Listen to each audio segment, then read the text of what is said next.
The bullet shattered the window of the general store just as Delilah Durant stepped onto the wooden sidewalk.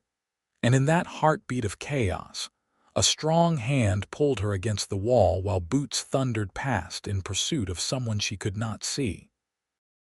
"Stay down," the stranger said, his voice low and steady despite the commotion swirling through Fort Sumner's Main Street on that scorching July afternoon in 1881. Delilah's heart hammered against her ribs as she pressed herself against the rough planks. Her traveling dress, already dusty from the stagecoach journey that had brought her to this New Mexico Territory town just an hour before. When the shouting faded and the stranger released her arm, she finally looked up at her protector. He was tall and lean, with sun-darkened skin and eyes the color of whiskey held up to lamplight. A cowboy, clearly, from the worn leather chaps and the bandana around his neck, dust covering his dark hair. "Thank you," she managed, trying to steady her breathing. He touched the brim of his hat, a ghost of concern crossing his weathered features. "Welcome to Fort Sumner, miss. Most days are quieter than this." He paused, studying her expensive dress and the leather valise at her feet. "You visiting someone?" "I am someone," Delilah said, lifting her chin. "The new school teacher."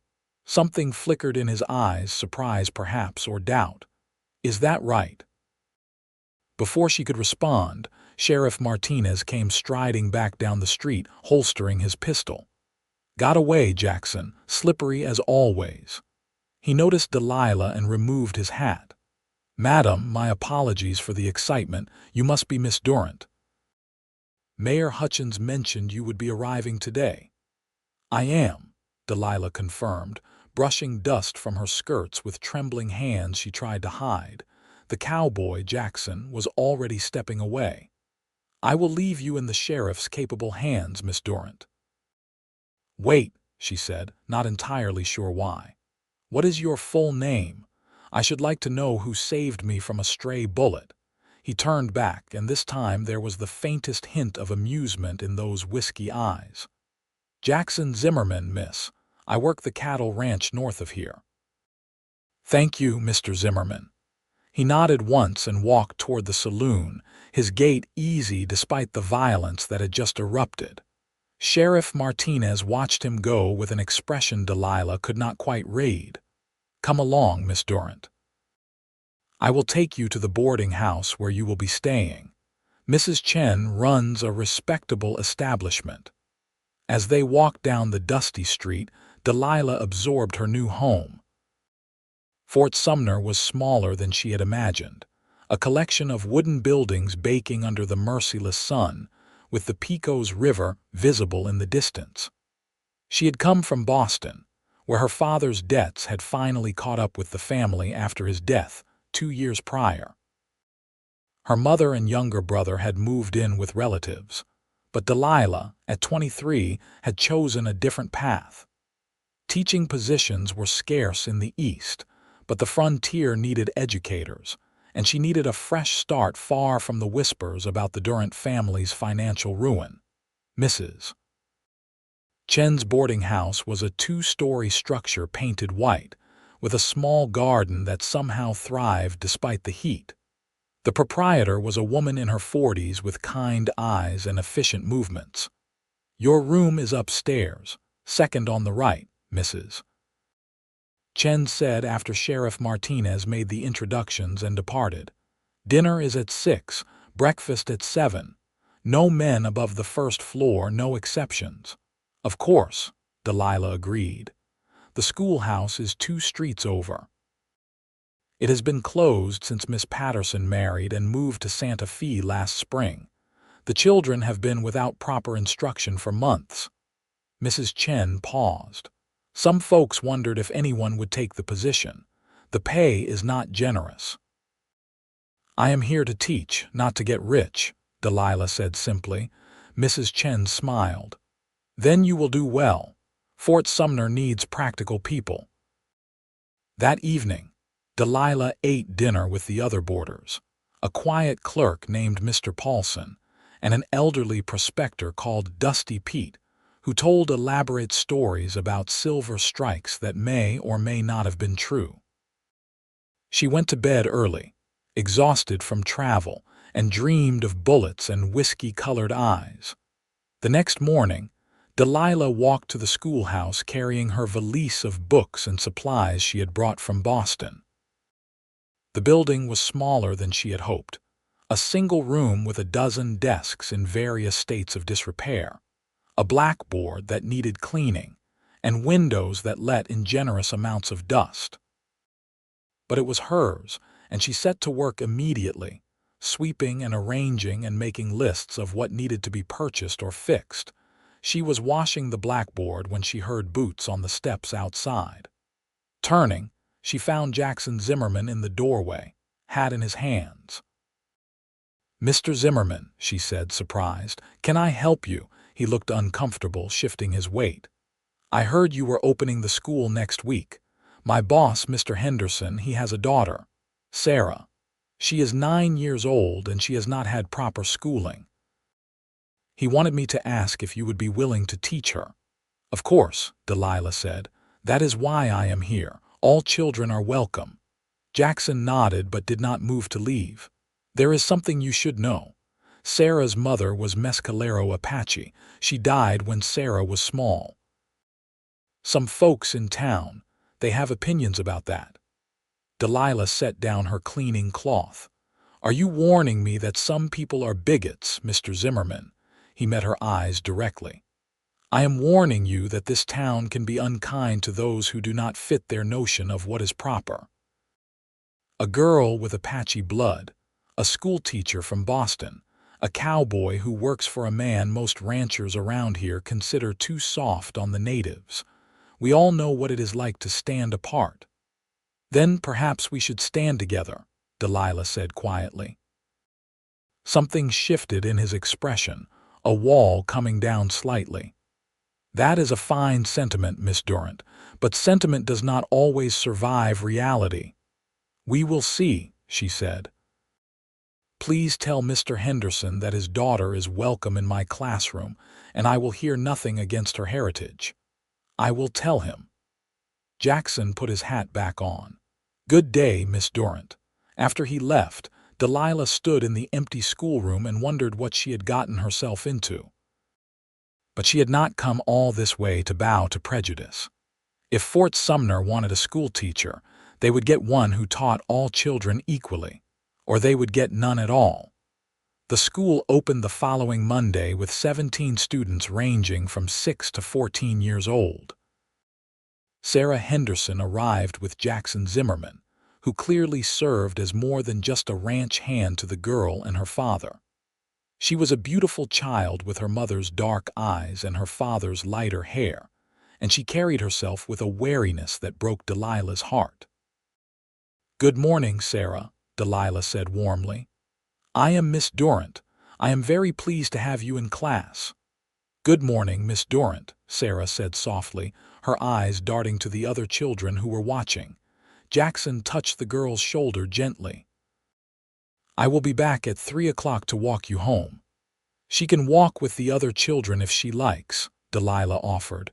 "No," Jackson said firmly but not unkindly. "I will come get her." After he left, Delilah began the day with introductions. Most of the children were ranchers' sons and daughters, with a few from town families. When Sarah's turn came, one of the older boys, Thomas Murphy, whose father owned the largest ranch in the area, spoke up. "My pa says Indians should not be in school with white children." Silence fell over the classroom. Delilah walked slowly to Thomas's desk and looked down at him with an expression that would have made her own strict teachers proud. "Your father is entitled to his opinions, Thomas. However, in this classroom, I decide who learns and who does not. Sarah Henderson is my student, just as you are. If you cannot treat her with respect, you may leave and not return." Thomas flushed red but said nothing more. The morning proceeded with reading lessons, and Delilah was pleased to discover that most of her students could manage basic texts. Sarah was behind the others, but she was eager and quick to learn when given the chance. At lunch, the children ate outside, and Delilah noticed that Sarah sat alone under a cottonwood tree. She considered intervening but decided to wait. Some battles had to be fought by the children themselves. By the end of the first week, a fragile routine had been established. Jackson Zimmerman appeared each afternoon at precisely 3 o'clock to collect Sarah, and each day he exchanged a few words with Delilah about the girl's progress.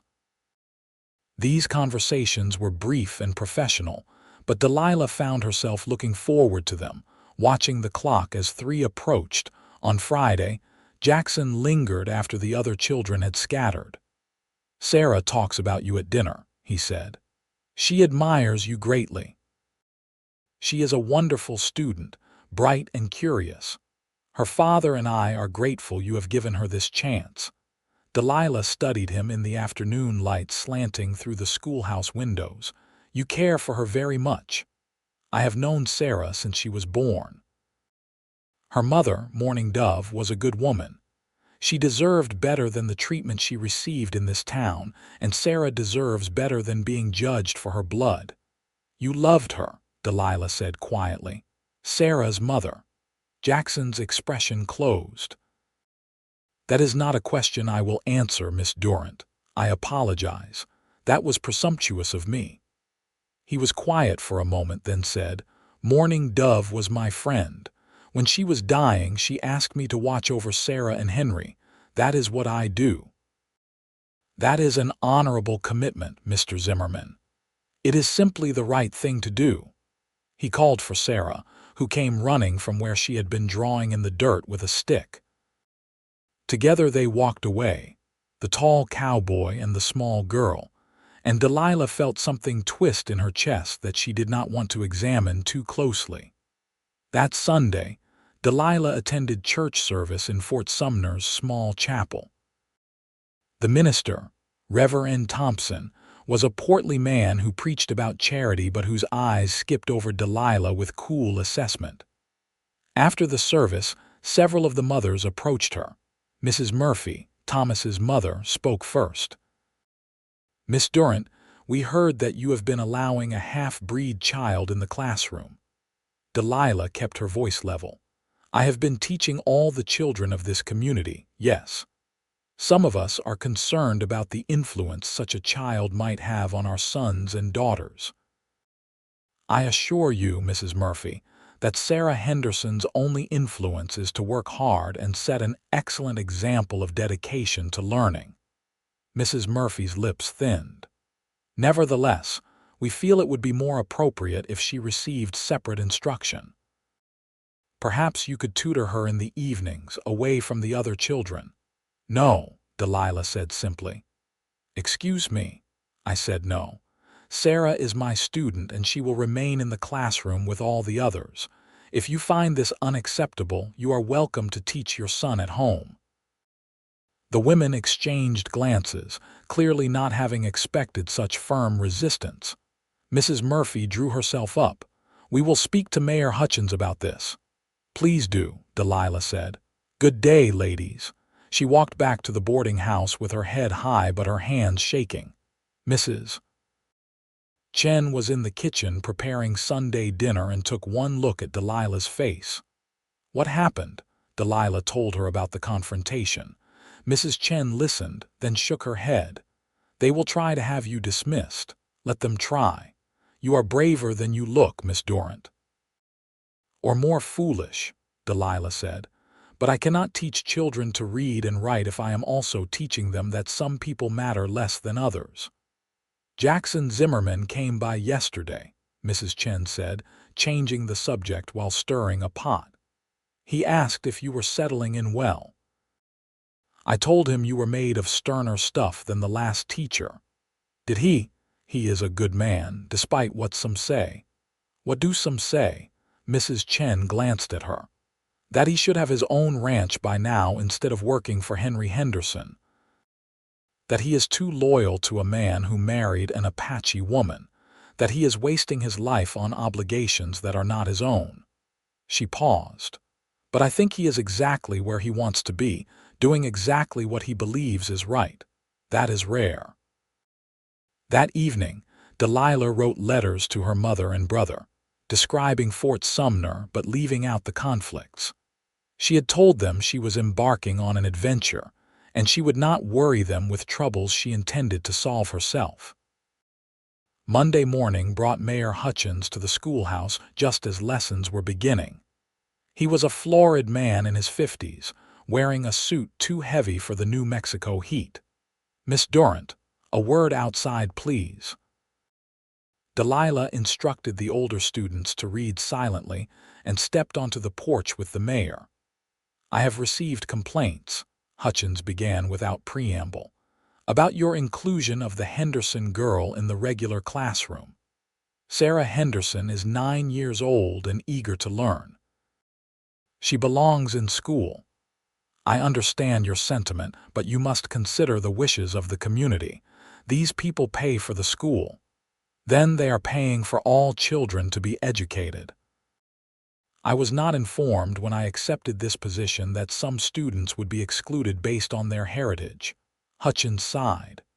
"Miss Durant, I admire your principles, but this is the frontier, not Boston. We have different ways here." "Different does not mean better," Delilah said. "And I will not send a child away because her mother was Apache. If the town finds this unacceptable, I will resign, and you can find another teacher willing to compromise her conscience." The mayor studied her for a long moment. "You mean that?" "Completely." He rubbed his face.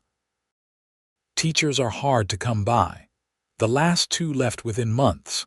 We need you, Miss Durant, but I cannot have the town in an uproar." "Then help me calm the uproar. Make it clear that all children are welcome in Fort Sumner's school. Stand for something good, Mayor Hutchins." He looked at her with a mix of frustration and reluctant respect. "I will speak to the town council, but I cannot promise they will agree. You may yet find yourself on a stagecoach back to Boston. That is a risk I am willing to take." After he left, Delilah returned to her classroom and threw herself into teaching with renewed energy. She would not let these children see her worry. At 3 o'clock, Jackson arrived for Sarah, and Delilah asked him to stay a moment after the girl ran outside. "There has been trouble." He asked immediately, reading her face. She told him about the meetings with the town mothers and the mayor. Jackson listened with a grim expression. "I warned you this town could be unkind. You did. But I did not come here to make friends, Mr. Zimmerman. I came to teach. And if they dismiss you, then I will have stood for something that mattered. That has value in itself." Jackson studied her with those amber eyes, and Delilah felt heat rise to her face that had nothing to do with the afternoon sun. "You are not what I expected," he said finally. "What did you expect? Someone softer, someone who would bend." "I am plenty soft in areas that matter, Mr. Zimmerman, but my principles are not among them." He almost smiled then, just the corner of his mouth lifting. "Henry would like to invite you to dinner at the ranch this Sunday if you are willing, as thanks for teaching Sarah." "I would be delighted. I will come for you at noon." He hesitated, then added, "What you are doing for Sarah, for all the children, it matters. Do not let the narrow-minded folks convince you otherwise." After he left, Delilah sat at her desk in the empty schoolroom and let herself acknowledge what was growing inside her. She was falling in love with Jackson Zimmerman, with his quiet strength and his loyalty and the way he looked at her, as if she were someone worth knowing. It was foolish and impractical and dangerous to her heart, but apparently some things refused to be reasonable. The week passed in a blur of lessons and small victories. Sarah began to speak up more in class, and 2 of the younger girls started including her in their games at lunch. Thomas Murphy remained surly but stopped making outright hostile comments. On Friday, Mayor Hutchins returned to inform Delilah that the town council had narrowly voted to allow her to continue teaching all students, but several council members had made their displeasure known. "You have won this round, Miss Durant," Hutchins said, "but you have also made enemies. Be careful." Sunday arrived bright and hot, as most days did in Fort Sumner. Jackson came for Delilah in a wagon rather than on horseback, looking uncomfortable in clothes that were slightly less dusty than his usual attire. "You clean up well, Mr. Zimmerman," Delilah said as he helped her up onto the wagon seat.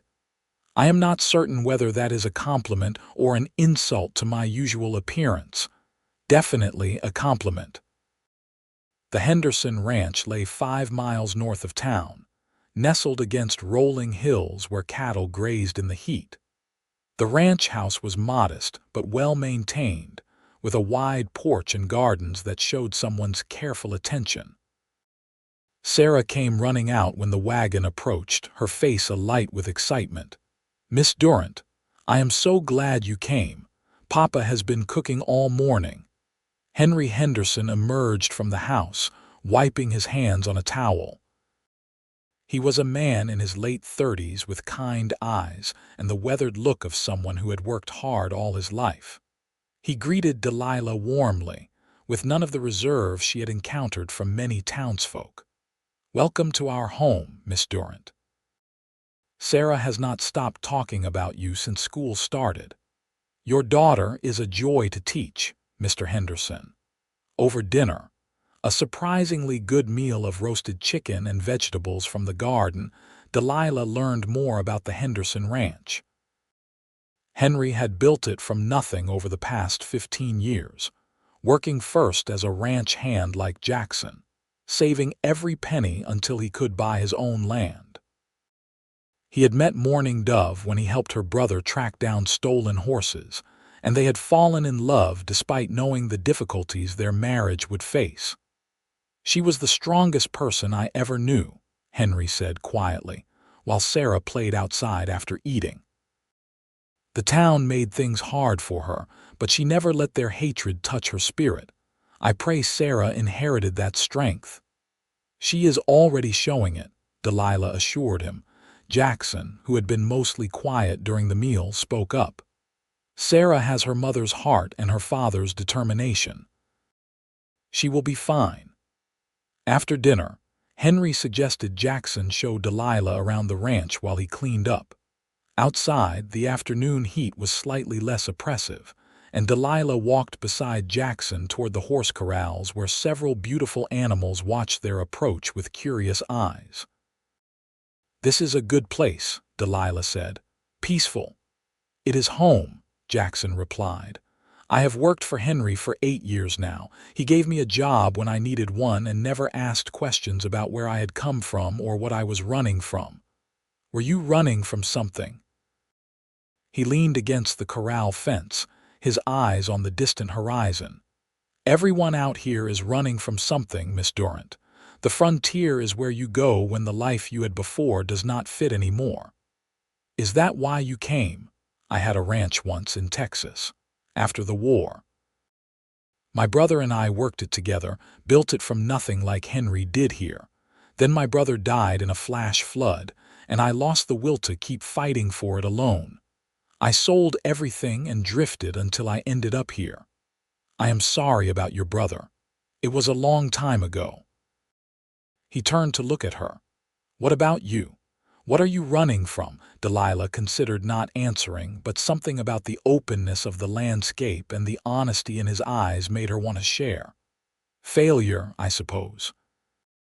My father made poor investments and worse decisions, and when he died, he left my family with nothing but debts and shame. My mother barely speaks to me because I chose to come here instead of making a good marriage that might have restored the family's standing. She wanted you to marry for money, for security, for respectability, for all the things we lost." Delilah touched the rough wood of the fence. "But I could not stomach the idea of marrying someone I did not love just to pay off my father's mistakes, so I chose teaching instead. At least this way I am building something of my own." That took courage, or stubbornness. Sometimes I cannot tell the difference.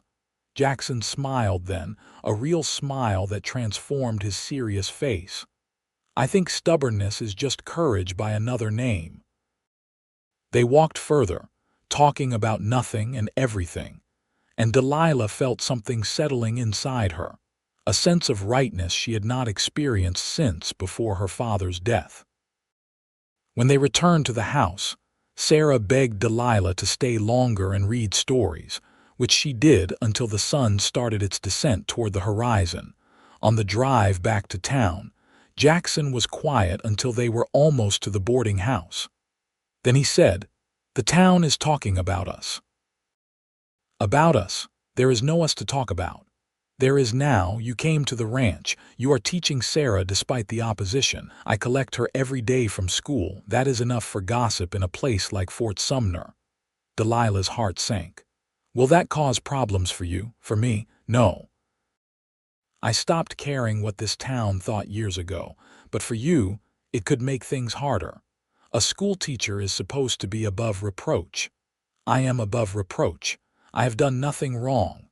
Facts do not always matter when it comes to reputation." He pulled the wagon to a stop in front of Mrs. Chen's boarding house. "I am just saying, be careful. You have already made yourself a target by defending Sarah. Getting close to me and Henry will not help." Delilah climbed down from the wagon before he could assist her. "Mr. Zimmerman, I appreciate your concern, but I will choose my own friends and my own battles. Thank you very much.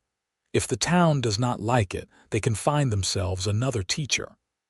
She marched into the boarding house without looking back, angry at the unfairness of it all and angrier still that part of her agreed with him. But she had not come all this way to live a small, careful life, and she would not start now. The next weeks fell into a routine that felt both comfortable and charged with unspoken tension. Delilah taught her students, took meals with the other boarders, and tried to ignore the whispers that followed her through town. Jackson continued to collect Sarah each afternoon, and their conversations grew longer, ranging from books to philosophy to arguments about whether the East or the West had more to offer a person seeking a fresh start. "The East has culture," Delilah insisted one afternoon in late August. "Museums and theaters and music. The West has space," Jackson countered. "Room to breathe and think and be whoever you want to be without everyone watching." "Everyone is watching here too. I think small towns are the same everywhere." "Fair point." He leaned against the schoolhouse wall, and Delilah noticed how comfortable she had become with his presence, how the sight of him no longer made her self-conscious, only happy. "But here, if you do not like what people say, you can ride for an hour and not see another soul. Try that in Boston." "I will grant you that. Though sometimes I miss the ocean.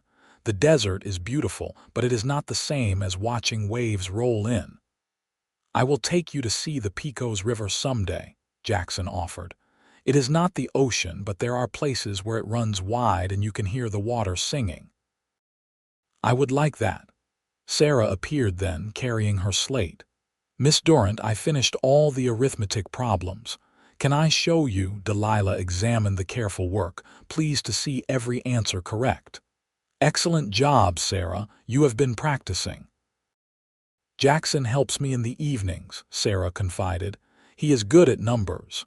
"Is he now?" Delilah looked at Jackson with raised eyebrows. He shrugged.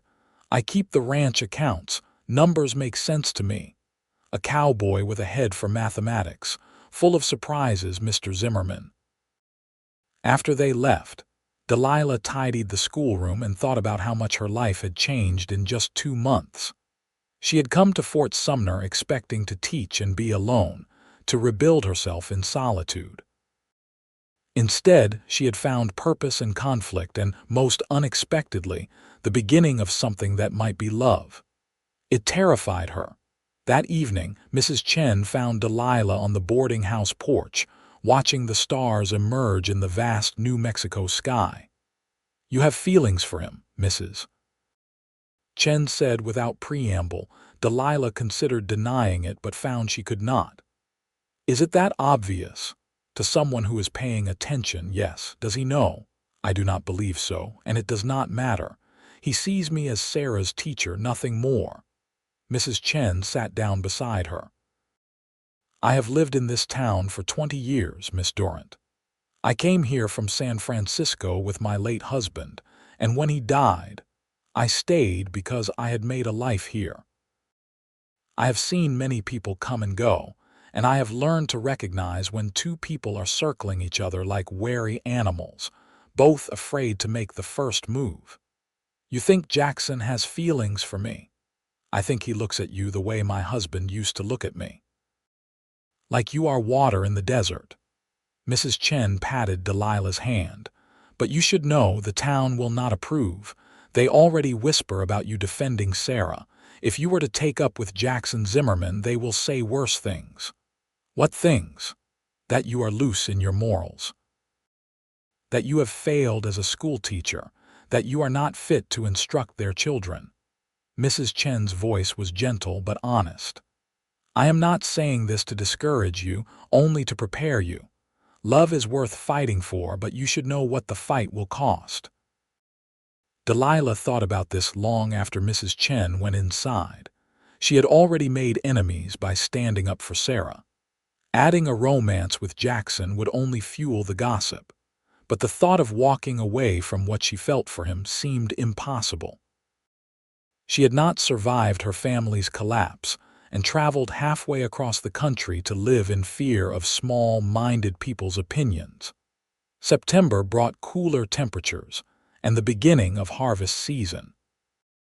Several of Delilah's older students missed school to help their families bring in crops, but the younger children continued faithfully. Sarah's reading had improved dramatically, and she had even started to make friends with Emma Morrison, a shy girl whose father ran the telegraph office. One afternoon, Emma's mother came to collect her daughter and found Sarah and Emma laughing together over a shared book. Mrs. Morrison paused, clearly uncertain, then approached Delilah. Miss Durant, I wanted to thank you. For what, Mrs. Morrison? Emma has always been painfully shy. She has never had a close friend before. You have given her that. Mrs. Morrison glanced at Sarah. I will admit I had my doubts about having that child in the classroom, but I was wrong. She is a sweet girl and she has been good for Emma. After they left, Delilah felt tears prick her eyes. Small victories, she reminded herself. Change happened in small victories. That Sunday, Jackson invited Delilah to ride out to the Pecos River, as he had promised. Henry had given him the afternoon off, and he arrived at the boarding house with 2 horses and a basket of food. Can you ride? He asked. I learned as a girl, though it has been years. This mare is gentle. She will take care of you. They rode north from town, following a trail that wound through scrub and over low hills. The landscape was stark but beautiful, all gold and brown under the September sun. Jackson rode easily, completely at home in the saddle, and Delilah found her old skills returning as they traveled. When they reached the river, Delilah understood what Jackson had meant about the water singing. The Pecos ran wide and relatively swift here, rushing over rocks and around bends with a constant music. Cottonwood trees grew along the banks, their leaves starting to turn yellow, and the air was cooler near the water. They tied the horses and sat on a flat rock overlooking the river to eat the lunch Jackson had packed. Cold chicken, bread, cheese, and apples from the Henderson Ranch orchard. For a while, they ate in comfortable silence, listening to the water and the wind in the trees. Thank you for bringing me here, Delilah said finally. It is beautiful. I come here sometimes when I need to think. It reminds me that the world is bigger than whatever problem seems important at the moment. What problems have been bringing you here lately? Jackson was quiet for so long Delilah thought he would not answer. Then he said, You. Her heart stuttered. Me. I cannot stop thinking about you, Delilah. He used her first name for the first time and it sounded like a caress. I tried. I told myself you are Sarah's teacher and a respectable woman, and I have no business pursuing you. But every afternoon when I come to the school, I am not just there for Sarah. I am there to see you, to hear your voice, to watch the way you light up when you talk about books, or when one of your students succeeds at something difficult. Delilah set down her food with shaking hands. Jackson, he turned to face her fully. I know I am just a cowboy with no ranch and no prospects beyond working for Henry. I know you come from a different world, one with education and refinement. But I need you to know how I feel, even if nothing can come of it. Why do you assume nothing can come of it? Because this town is already talking about you badly enough. If you were to be seen courting me, they would make your life impossible. You could lose your position. Delilah reached out and took his hand, feeling the calluses on his palm, the strength in his fingers. I have heard all the warnings, Jackson. Mrs. Chen told me the same thing. Mayor Hutchins implied it. Even you have cautioned me before. But I did not come to Fort Sumner to live a safe, small life. I came to be myself, to do work that matters and to see where the frontier might take me. And where is it taking you? She met his eyes, those warm, amber eyes that had haunted her thoughts for months now. To you, apparently. He leaned in slowly, giving her time to pull away, but Delilah closed the distance between them. Their kiss was gentle at first, tentative, then deeper as weeks of unspoken longing found expression. When they finally parted, Jackson rested his forehead against hers. The town will say we would not last, he said quietly. They will say we are too different, that you will go back east eventually, that I am not good enough for you. Delilah took both his hands in hers, holding tight. We will write our own story together, Jackson. Let them say what they want. He smiled then, and it was like the sun breaking through clouds. Write our own story. I like the sound of that. They stayed by the river until the sun began to sink, talking about everything they had not said before. Jackson told her about his childhood in Texas, about his brother who had been his best friend, about the loneliness that had followed him until he found a home at the Henderson Ranch. Delilah told him about her father's decline, about the shame that had colored everything after his death, about her determination to prove she was more than her family's mistakes. You have already proved that, Jackson said firmly. Look at what you have done in just a few months. You stood up to the entire town for Sarah. You are teaching children who had no school before. You are making a difference here. We are making a difference, Delilah corrected. You, me, Henry, anyone who chooses kindness over prejudice. As they rode back to Fort Sumner, Delilah felt something shift inside her. She had been carrying fear for so long, about money and reputation, and whether she was strong enough to survive on her own.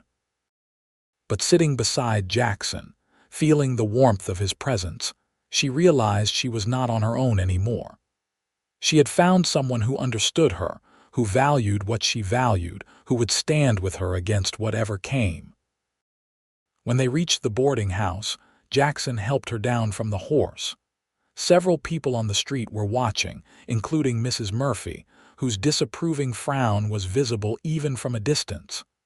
They saw us, Delilah said. You regret coming with me. She looked up at him, this good man who had saved her that first chaotic day in Fort Sumner and who had been quietly saving her ever since in ways large and small. Not for a moment. He touched her face gently, then stepped back. I will see you tomorrow at the school. Tomorrow, she agreed. That night, lying in bed, Delilah heard Mrs. Chen's quiet knock on her door. She opened it to find the older woman holding 2 cups of tea. I thought you might need this, Mrs. Chen said. They sat together in Delilah's small room and Mrs. Chen asked, So it has happened then? You and Jackson? It has begun, at least. Whether it can continue with the town so opposed, I do not know. Love finds a way if you let it. My husband and I faced similar prejudice when we married. He was white, I am Chinese, and many people had opinions about that. But we built a good life anyway, and when he died, I knew every difficult moment had been worth it. Were you ever frightened? All the time, Mrs. Chen admitted, but I was more frightened of living without him. Sometimes the thing you fear most and the thing you want most are tangled together, and you have to have courage to reach for what you want. The next morning, Delilah arrived at the schoolhouse to find a message painted on the front door in crude red letters. "Go home, teacher." She stood staring at it, feeling sick. This was more than gossip. This was a threat. Sheriff Martinez arrived within minutes, summoned by someone who had seen the vandalism. He examined the door with a grim expression. Any idea who might have done this? Someone who does not like me teaching Sarah Henderson, or someone who saw me riding with Jackson Zimmerman yesterday. Take your pick. I will investigate, Miss Durant. In the meantime, I will have this cleaned off before the children arrive. Thank you, Sheriff, but the damage had been done. News of the vandalism spread quickly through Fort Sumner, and by noon, half the town knew about it. Some people were sympathetic. Others said Delilah had brought it on herself by refusing to know her place. When Jackson came to collect Sarah that afternoon, Delilah told him what had happened. His face went hard. This has gone too far. It is just paint, Jackson. Today it is paint. Tomorrow it could be worse. I do not want you in danger because of me. You do not get to make that decision. I knew what I was risking when I took your hand yesterday. I am not backing down now. He looked at her with a mixture of frustration and admiration. You are the most stubborn woman I have ever met. You are not the first person to tell me that. That evening, Henry Henderson came to town, which was unusual. He found Delilah at the boarding house and asked to speak with her privately. They sat in Mrs. Chen's parlor, and Henry's kind face was troubled. I heard about the vandalism. I am sorry you have been drawn into this ugliness, Miss Durant. If there is anything I can do to help. There is, Delilah said. You can continue to send Sarah to school and support Jackson. That is what will truly help. You care for him, Henry said. It was not a question. I do. He is a good man. Loyal and honest with a strong sense of right and wrong, but he has also known a lot of loss. When his brother died, something broke in him, and it took years for him to heal. I would hate to see him hurt again. Delilah understood what Henry was really asking. I am not going to hurt him, Mr. Henderson. I am not going to run back east at the first sign of difficulty. I left that life behind intentionally, and I built a new one here. Jackson is part of that new life now. Henry nodded slowly. Then you have my support, and my friendship if you want it. I do. Over the following weeks, tensions in Fort Sumner ran high. The vandalism was never solved, though everyone had theories. Thomas Murphy had been seen near the schoolhouse early that morning, but his father insisted the boy had been home. Mrs. Murphy and her friends made pointed remarks whenever Delilah appeared in public. The mayor warned her again about maintaining proper appearances, but there were also unexpected sources of support. Emma Morrison's mother invited Delilah to tea and later publicly defended her at the general store when Mrs. Murphy was holding forth about improper teachers. Mr. Paulson, the quiet clerk from the boarding house, started walking Delilah to school each morning, his silent presence a deterrent to further vandalism. And Jackson, though worried for her safety, stood by her completely. One October evening, Jackson asked Delilah to walk with him after he dropped Sarah at home. They wandered the quiet streets of Fort Sumner, now familiar to Delilah in ways she had never expected. I have been thinking, Jackson said, about the future. What about it? I have some money saved. Not much, but enough to put a down payment on a small piece of land. I have been looking at a property east of here, about 50 acres with water rights and good grazing." He paused. "I have been thinking I could start my own ranch again. Nothing as grand as what my brother and I had, but mine. A new beginning." Delilah's heart raced. "That sounds wonderful, Jackson." "I am not asking you anything," he said quickly. "Not yet. I know we have only been courting a short while and there is a lot we still do not know about each other. But I am telling you my plans because I want you to know that I am thinking about a future. A real future, not just drifting from one day to the next." She stopped walking and turned to face him under the stars that blazed so brilliantly in the New Mexico sky. "Jackson Zimmerman, are you trying to tell me that you are thinking about settling down? With the right person, yes." "And am I the right person?" He cupped her face in his hands. "You are everything I never knew I was looking for." They kissed there in the street, and Delilah did not care who might see. She had spent too many years caring what people thought, living in fear of judgment and failure. She was done with fear. November brought colder weather and news that shook the territory. Billy the Kid, who had been killed in July by Sheriff Pat Garrett not far from Fort Sumner, was still the subject of much discussion and legend-making. Delilah heard endless stories about outlaws and lawmen, about violence and justice, and she was grateful that her own life had settled into something more peaceful. The school was thriving now. All 17 students attended regularly, and Sarah had blossomed into a confident girl who often helped the younger children with their reading. Emma Morrison remained her closest friend, and even Thomas Murphy had grudgingly accepted her presence, though he never apologized for his initial hostility. Jackson began the process of purchasing his land, meeting with lawyers in town and arranging credit. Henry encouraged him, though Delilah knew the older man would miss having Jackson's constant help at the ranch. Still, Henry wanted happiness for Jackson more than he wanted a ranch hand, and that generosity of spirit made Delilah appreciate him even more. In December, Fort Sumner prepared for Christmas with a fervor that surprised Delilah.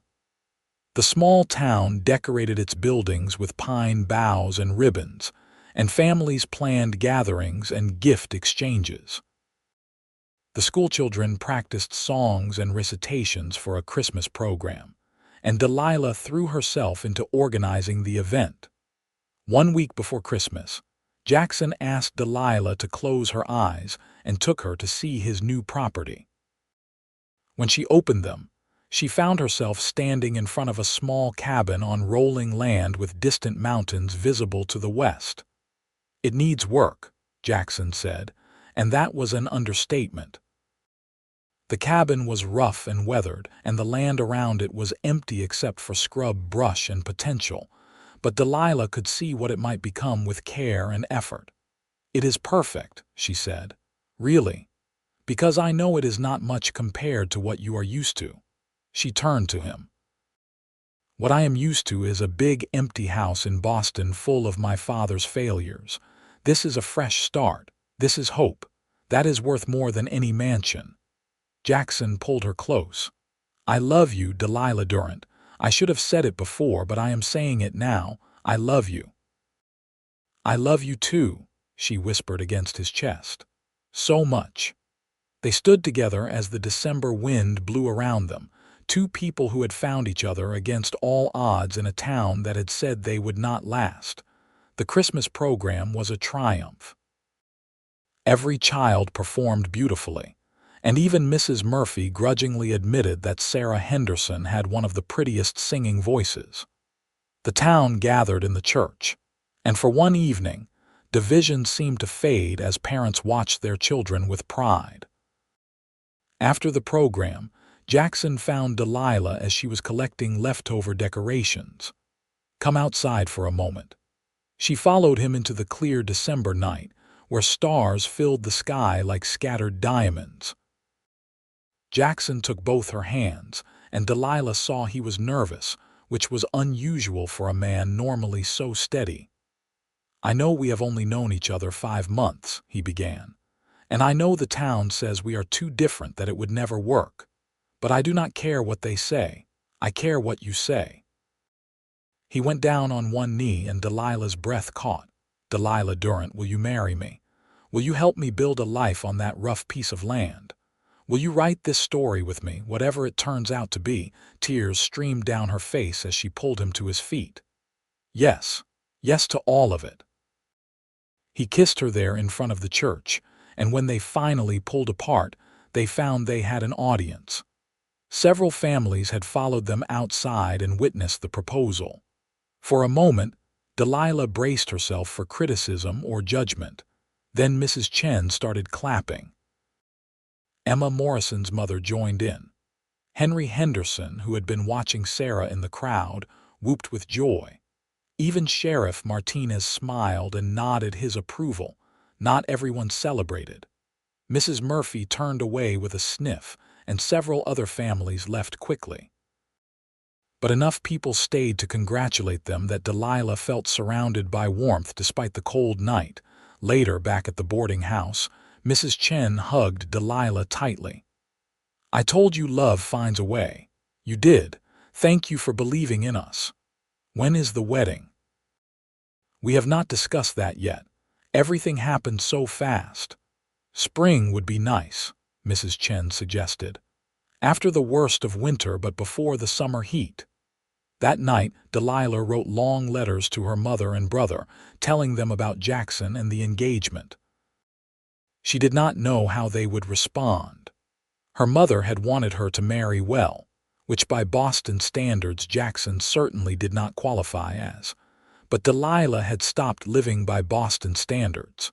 She was building a new life by new rules, and she prayed her family would understand. Christmas Day brought a surprise. A package arrived from Boston containing letters from both her mother and brother. Her mother's letter was stiff at first, expressing disappointment that Delilah had not married more advantageously. But toward the end, the tone softened. "Your letter about the school and your students showed such joy," her mother wrote. "I realized I have not heard that happiness in your voice in years, not since before your father's troubles began. If this cowboy makes you happy, if this frontier life brings you peace, then I will not stand in your way. You have my blessing, my dear girl, and my love." Delilah cried reading it, relief flooding through her. Her brother's letter was more enthusiastic, encouraging her to live boldly and promising to visit when he could save enough money for the journey. She brought the letters to Christmas dinner at the Henderson Ranch, where she and Jackson and Sarah and Henry celebrated together. It felt like family, this odd collection of people brought together by loss and loyalty and love. "To new beginnings," Henry toasted. "To writing our own story," Jackson added, his eyes on Delilah. "To all of us," Sarah said, her young face serious and happy at once. The winter passed in a blur of planning. Delilah continued teaching while Jackson worked on improving his property. He hired workers to repair the cabin and build a small barn. He purchased cattle with money he had saved over years of working for Henry. Slowly, the rough land began to transform into a working ranch. They decided to marry in April, after the spring thaw but before the busiest season of ranch work began. Reverend Thompson agreed to perform the ceremony despite his earlier coolness toward Delilah. She suspected Henry Henderson had something to do with changing the Reverend's mind, but she did not ask. Mrs. Chen insisted on making Delilah's wedding dress, a beautiful creation of cream-colored silk that had somehow found its way to Fort Sumner. Emma Morrison and Sarah Henderson would serve as attendants. Henry would stand up with Jackson. 2 weeks before the wedding, Thomas Murphy approached Delilah after school. He shuffled his feet, clearly uncomfortable. "Miss Durant, I wanted to apologize for how I treated Sarah at the beginning of the year. and for the things I said about you and Jackson." Delilah studied the boy, who had grown several inches over the school year and was starting to lose the softness of childhood. "What changed your mind, Thomas?" "Sarah helped me with reading when I was falling behind. She did not have to, especially after how mean I was to her. But she did anyway." He met Delilah's eyes. "My pa still says things about folks who are different, but I am starting to think he might be wrong about some stuff." "That took courage to say, Thomas. Thank you." After he left, Delilah felt a fierce pride. This was why she taught. Not just to drill children in arithmetic and spelling, but to help them think for themselves and question the prejudices they had inherited. If she never accomplished anything else in Fort Sumner, helping Thomas Murphy learn that lesson would be enough. The night before the wedding, Delilah could not sleep. She sat on the boarding house porch, wrapped in a shawl against the April chill, thinking about how much her life had changed in less than a year. Mrs. Chen found her there. "Nervous? A little. Not about marrying Jackson. I have never been more certain of anything, but about everything else. What if I am not a good ranch wife? What if I cannot handle the isolation and the hard work? What if the town makes things so difficult that we cannot survive?" "Then you will figure it out together," Mrs. Chen said simply. "That is what marriage is, Delilah. Two people choosing each other every day, even when it is hard, especially when it is hard. How did you do it? After your husband died, how did you keep going?" "I remembered that he would have wanted me to be happy, and I discovered that I was stronger than I thought. You are too. You have already proved that." The wedding day dawned clear and bright, with a warmth that promised summer was coming. Delilah dressed in the beautiful silk gown, her dark hair arranged simply with wildflowers Sarah had picked. She looked at herself in the mirror and barely recognized the confident woman staring back. She had arrived in Fort Sumner frightened and alone. She was marrying Jackson as someone who knew her own strength. The ceremony took place in the church with most of Fort Sumner in attendance. Some people came out of support, others out of curiosity, and a few, like Mrs. Murphy, to witness what they were certain would be a mistake. Delilah did not care. She only had eyes for Jackson, standing at the front of the church in a new suit, his face full of love and promise. When Reverend Thompson asked if she would take Jackson as her husband, Delilah's voice rang out clear and sure. "I will." Jackson's vows were equally firm, his hand steady as he slipped a simple gold band onto her finger. "I now pronounce you husband and wife," Reverend Thompson said, and Jackson kissed her to enthusiastic applause from Henry, Sarah, and their supporters. The celebration afterward took place at the Henderson Ranch, where Henry had insisted on hosting despite the newlyweds' protests. Tables had been set up outside, laden with food contributed by various families. A fiddler played, and people danced in the fading afternoon light. Delilah danced with Jackson, with Henry, with Sheriff Martinez, and even with Thomas Murphy, who had come with his family despite his father's disapproval. As the sun set, she stood with Jackson looking out over the land that would be their new home. "No regrets?" he asked. "Not a single one." She leaned against him. "Though I am slightly terrified of all the work ahead of us, we will figure it out, together." "Together," she agreed. "I like the sound of that." They spent their wedding night in the newly repaired cabin on Jackson's ranch, now their ranch. It was simple but clean, with a good stove and a sturdy bed and windows that looked out over the land they would build their future on.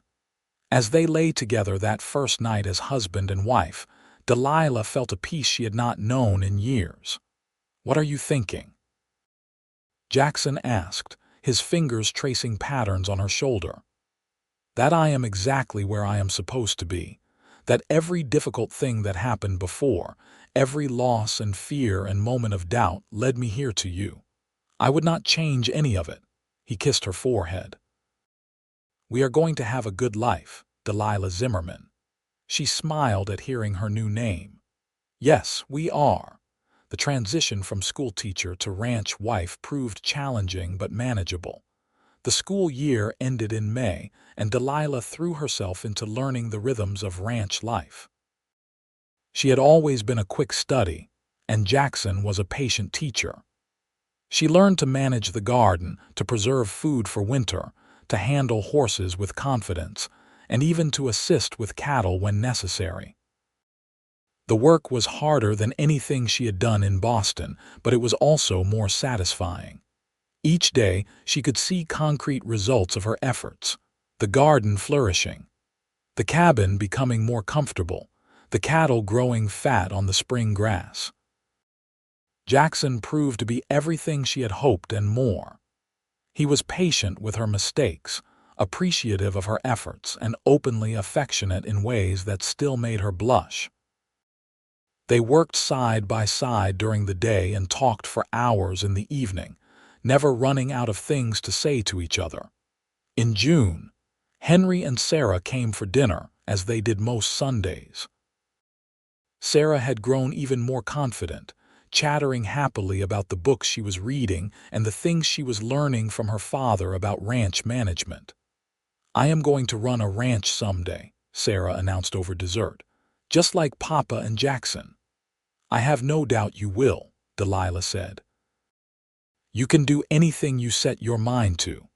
After dinner, while Sarah was showing Jackson a bird's nest she had found, Henry spoke quietly to Delilah. "Thank you for what you have done for her, for giving her confidence and hope. Mourning Dove would have been grateful. Sarah earned that herself." "I just gave her a chance." "You gave us all a chance," Henry said. "You and Jackson both. You stood up to this town's narrow-mindedness and showed people that families come in all kinds, that love matters more than blood or background. That is a rare gift. The town is changing, I think. Slowly, but changing. Because people like you refuse to accept the way things have always been. Keep refusing, Delilah. The world needs more of that." In August, Delilah discovered she was pregnant. She told Jackson on a Sunday morning as they sat on the porch watching the sunrise over their land. "Are you certain?" he asked, his voice full of wonder. "As certain as I can be. I have missed 2 months now and I feel different. Mrs. Chen says I have the look." Jackson pulled her close and she felt his heart racing. "A baby. We are going to have a baby. Are you happy?" "I am terrified and thrilled in equal measure. But yes, happy does not even begin to cover it." They told Sarah and Henry that afternoon, and Sarah immediately started planning all the things she would teach the baby. Henry congratulated them warmly, though Delilah saw a shadow cross his face and knew he was remembering Mourning Dove, who had died when Sarah was young. "Do not worry," Delilah said gently, understanding his unspoken fear. "I am strong and Mrs. Chen knows midwifery. I will be fine." The pregnancy progressed normally through the fall and winter. Delilah continued to help with ranch work as much as she could, though Jackson fretted constantly about her doing too much. She found pregnancy suited her, despite some early sickness. She felt powerful and purposeful, growing a new life while building a home. In December, Mayor Hutchins approached Jackson about Delilah returning to teach in the new year. The school had been closed since she left, with no one willing to take the position. "We need her," Hutchins admitted. "The children are falling behind, and several families are talking about leaving Fort Sumner because there is no school. Will she consider coming back, at least until the baby is born?" Jackson presented the offer to Delilah, making it clear he would support whatever she decided. "I miss teaching," Delilah admitted, "and I hate to think of those children falling further behind, but I do not want to overtax myself, and I worry about managing both a classroom and a pregnancy. What if you taught part-time, 3 days a week instead of 5? That might work." "Let me think about it." After talking with Mrs. Chen and Henry, Delilah agreed to return to the schoolhouse 3 days a week until the baby came. The children were overjoyed to have her back, and even some of the parents who had opposed her before seemed genuinely pleased. "Thank you, Miss Zimmerman," Emma Morrison said on the first day back, then giggled. "I mean Mrs. Zimmerman. You can call me Miss Durant in the classroom if that is easier," Delilah offered. "No," Sarah said firmly. "You are Mrs. Zimmerman now. That is important." Teaching while pregnant proved exhausting but rewarding. Delilah could see how much the children had missed having consistent instruction, and she doubled her efforts to help them catch up. Jackson drove her to and from school on teaching days, refusing to let her make the trip alone. In March of 1882, when the first wildflowers began appearing on the New Mexico prairie, Delilah went into labor. Mrs. Chen came immediately, along with 2 other women who had experience with births. Jackson paced outside the cabin, occasionally sticking his head in until Mrs. Chen shooed him away. After 12 hours of labor, Delilah gave birth to a healthy baby boy. When Jackson was finally allowed inside, he stood frozen at the sight of his wife and child. "A son," Delilah said tiredly but triumphantly. "We have a son, Jackson." He sat carefully on the edge of the bed, staring at the tiny face with wonder. "He is perfect." "What should we name him?" Jackson touched the baby's hand gently. "I have been thinking about that. Would you consider James? That was my brother's name. If not, I understand." "James Zimmerman," Delilah said, testing the sound. "I love it. James it is." Sarah and Henry came to visit the next day, Sarah beside herself with excitement about being a big cousin, as she insisted on calling herself. Over the following weeks, a steady stream of visitors arrived to meet the baby. Even some of the families who had opposed Jackson and Delilah's marriage softened when confronted with the innocent reality of a newborn. Mrs. Murphy came one afternoon with a carefully knitted blanket. "For the baby," she said stiffly. "Thank you, Mrs. Murphy," Delilah said, genuinely touched. "This is beautiful work. I may not have agreed with some of your choices, Mrs. Zimmerman, but a baby is a blessing regardless." Mrs. Murphy paused at the door. "You were right about the school. About teaching all the children. My Thomas has grown into a finer young man because of your influence. I should have said so before now." After she left, Jackson squeezed Delilah's shoulder. "You are winning them over one person at a time. I am not trying to win anyone over. I am just living my life." "That is how you win," he said simply. The months that followed were a blur of sleepless nights and overwhelming joy. James was a good baby, healthy and curious, with his father's golden eyes and his mother's determined spirit. Delilah had never known she could love something so fiercely, so completely. When James was 6 months old, Delilah returned to teaching 2 days a week, leaving the baby with Mrs. Chen, who doted on him shamelessly. The ranch was thriving now, with Jackson's hard work and careful management paying off. They had a small herd of cattle, good grazing land, and enough income to live comfortably if not extravagantly. In the fall, Henry Henderson married Martha Cabot, a widow who had moved to Fort Sumner to be near her sister. She was a kind woman who embraced Sarah completely, and the wedding was a joyful occasion that brought the community together. "Love is in the air in Fort Sumner," Sheriff Martinez joked at the reception. "About time," Mrs. Chen replied. "This town needed more joy and less judgment." As the years passed, the Zimmerman Ranch grew along with their family. In 1884, Delilah gave birth to a daughter they named Julia, a spirited child with dark hair and an infectious laugh. 2 years later came another son, Matthew, quieter than his siblings but equally loved. Sarah Henderson grew into a confident young woman who did indeed manage her father's ranch alongside him and Martha. She never forgot the teacher who had stood up for her, when she was a frightened 9-year-old girl, and she remained close to the Zimmerman family throughout her life. Fort Sumner slowly changed, becoming more tolerant if not entirely enlightened. The school flourished under various teachers who followed Delilah's example of welcoming all children. The town grew as the railroad expanded westward, bringing new people and new ideas. Thomas Murphy became a teacher himself, inspired by Delilah's example. He often said that learning to question his father's prejudices had been the most important education he received.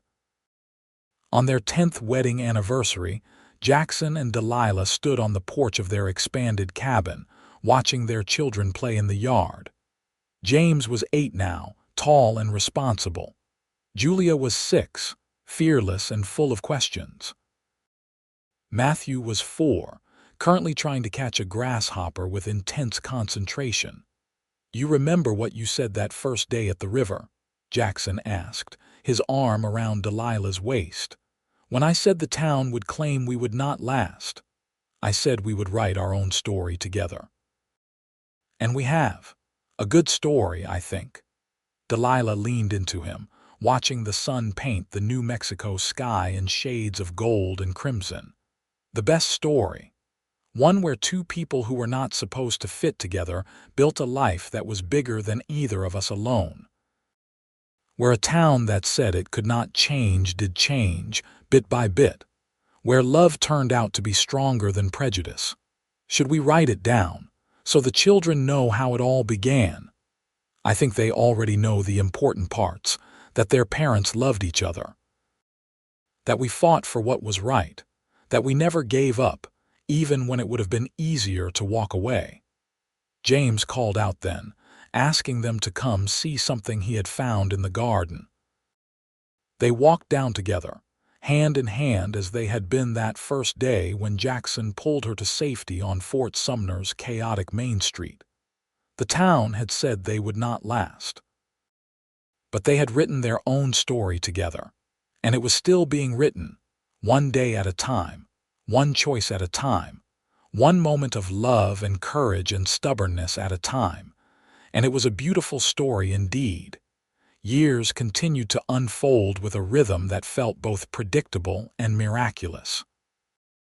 The Zimmerman Ranch became known throughout the territory as one of the best managed properties, a reputation built on Jackson's careful stewardship and Delilah's attention to the business side of operations.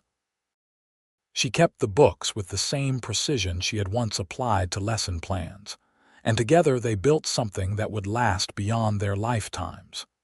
In 1888, when James was 10, Julia was 8, and Matthew was 6, Delilah gave birth to twins, a boy and girl they named Daniel and Grace.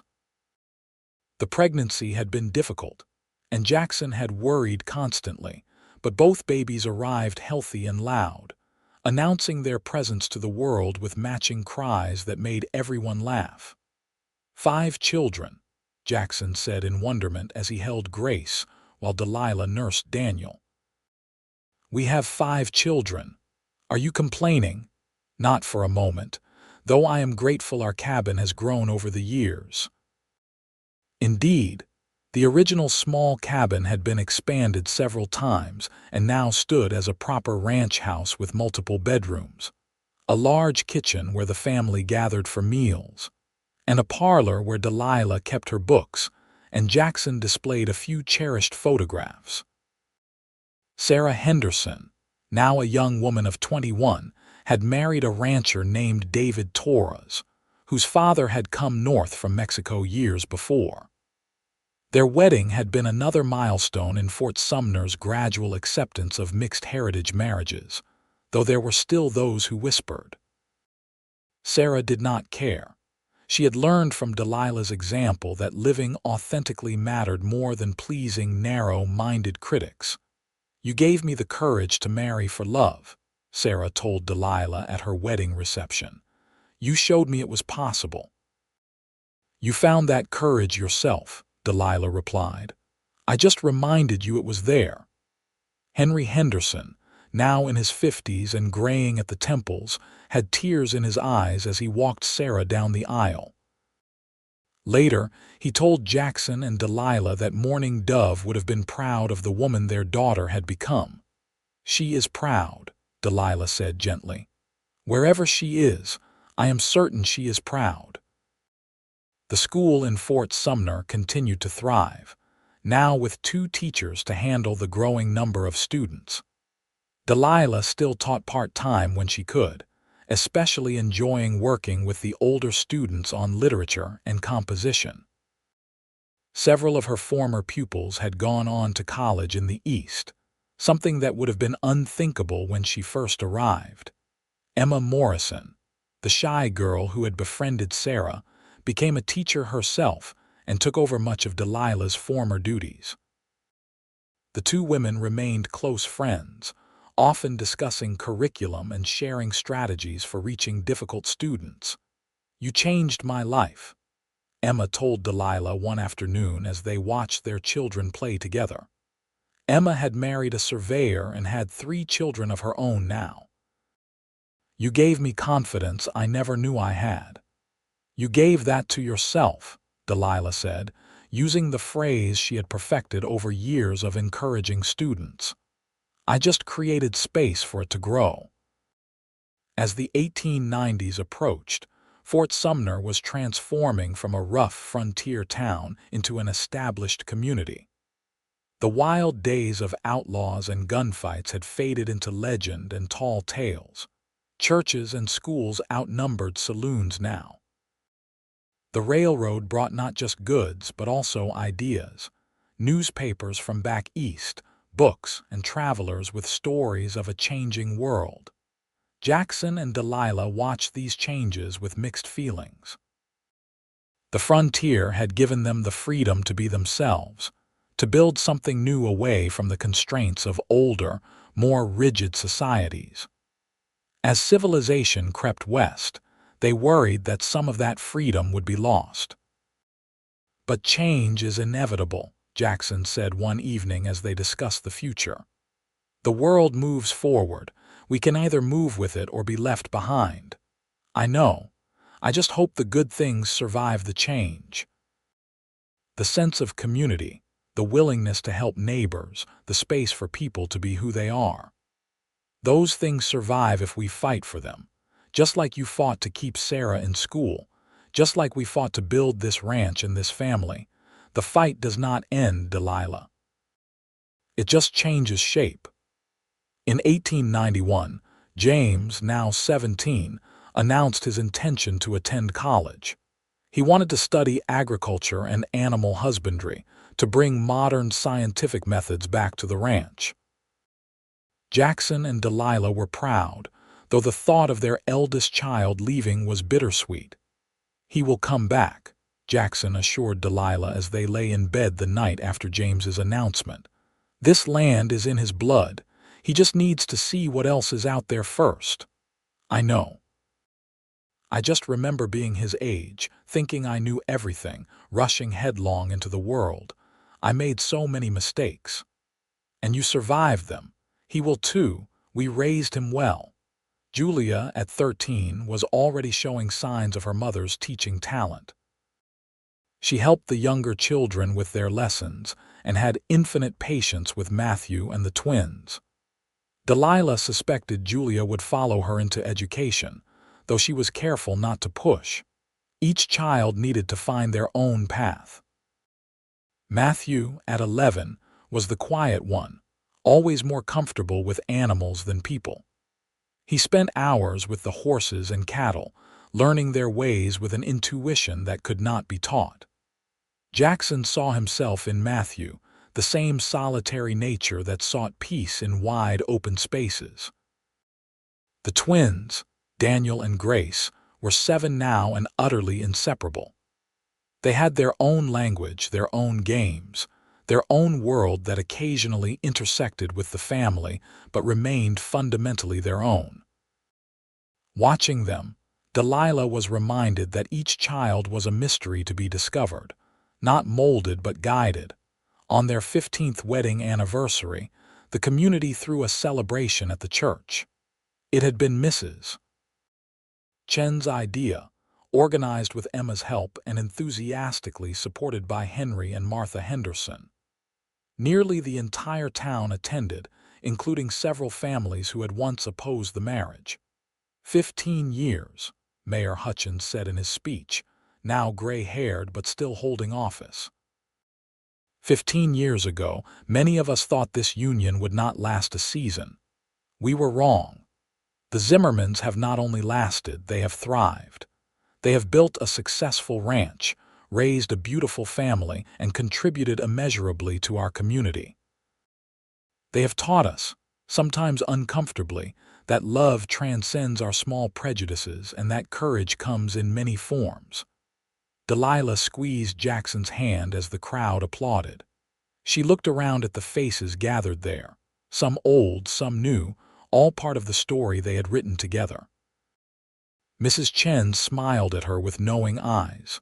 Sarah stood with David, one hand on her pregnant belly. Emma held her husband's hand. Even Mrs. Murphy, elderly now but still formidable, nodded with something approaching respect. "Thank you," Delilah said when the applause died down. "Jackson and I did not set out to teach anyone lessons or prove anything to the town. We simply wanted to love each other and build a life together.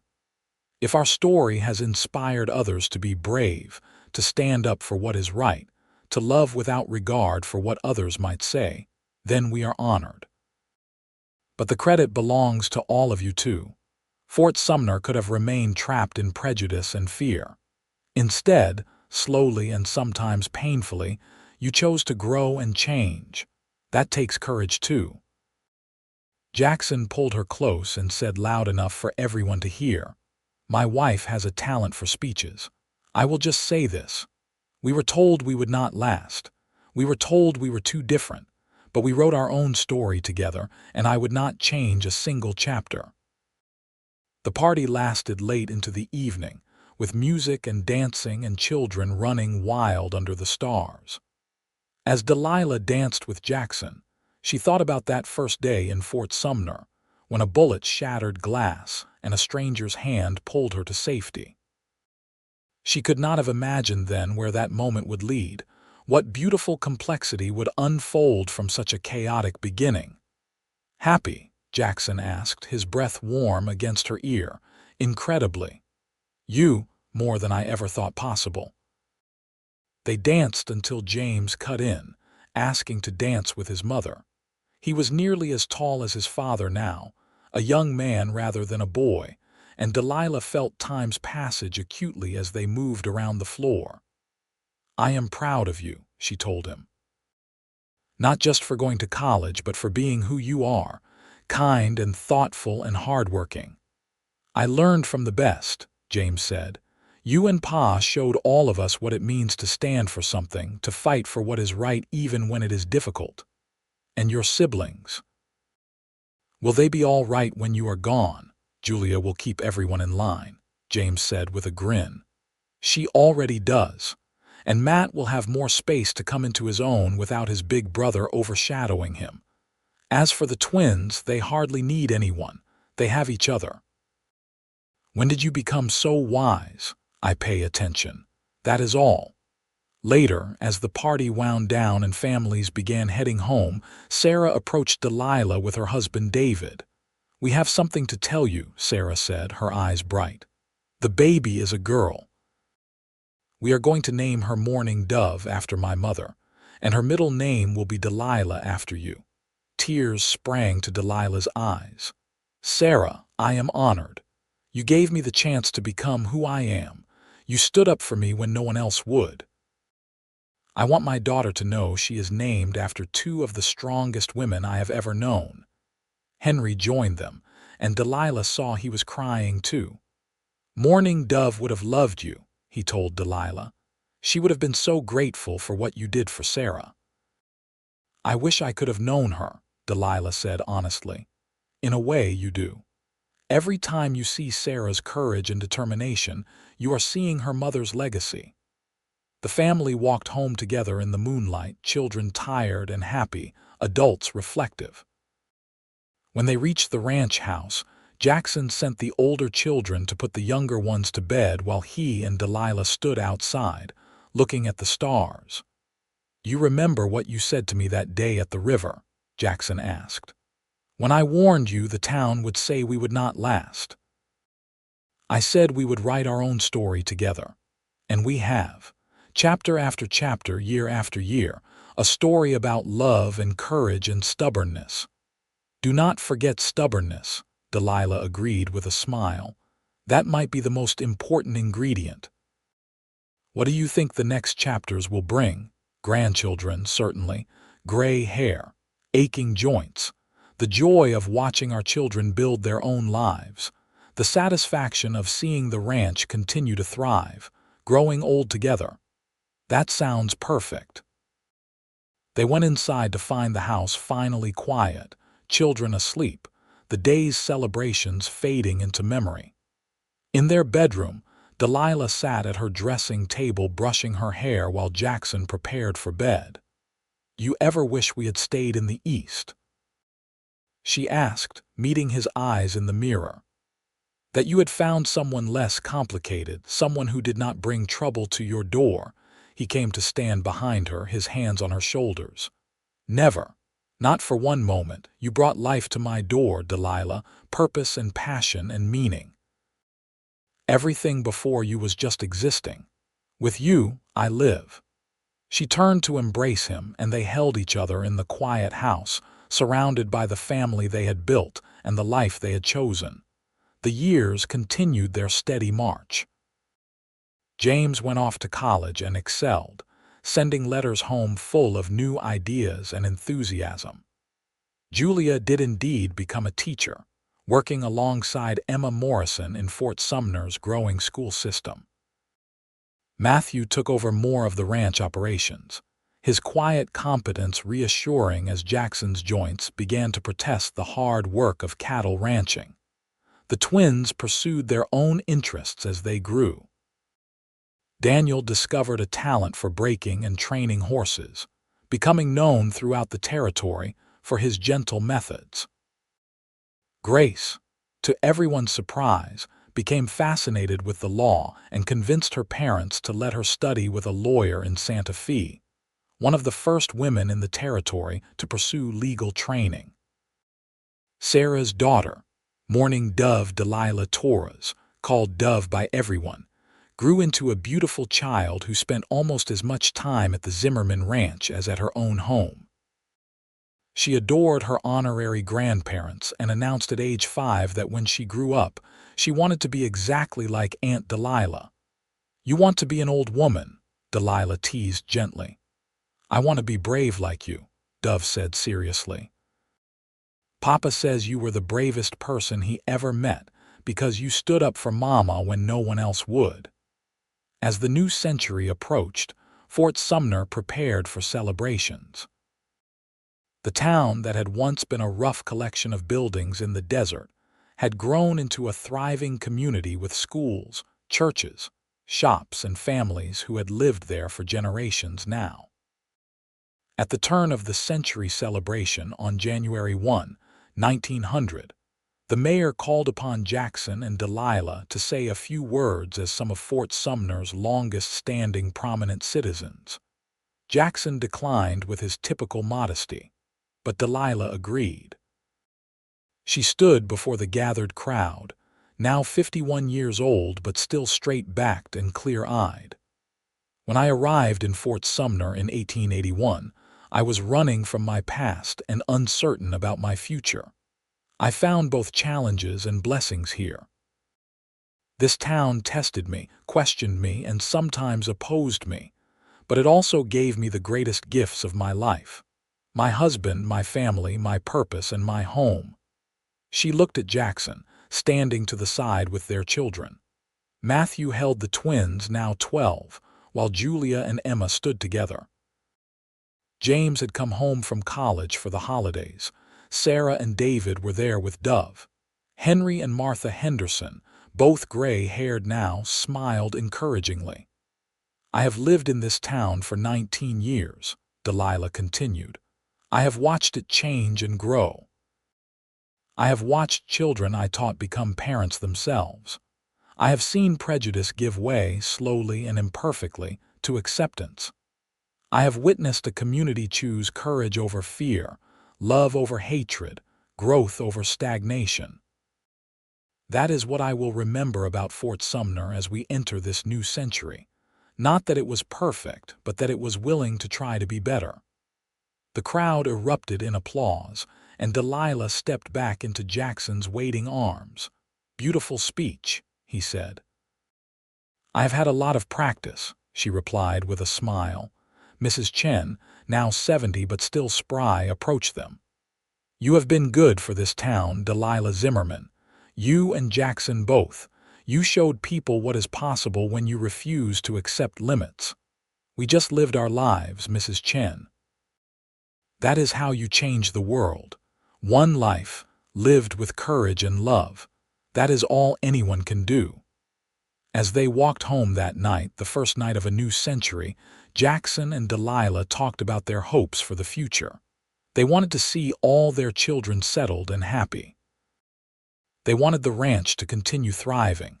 They wanted to meet grandchildren and watch them grow. They wanted to grow old together, side by side, still writing their story.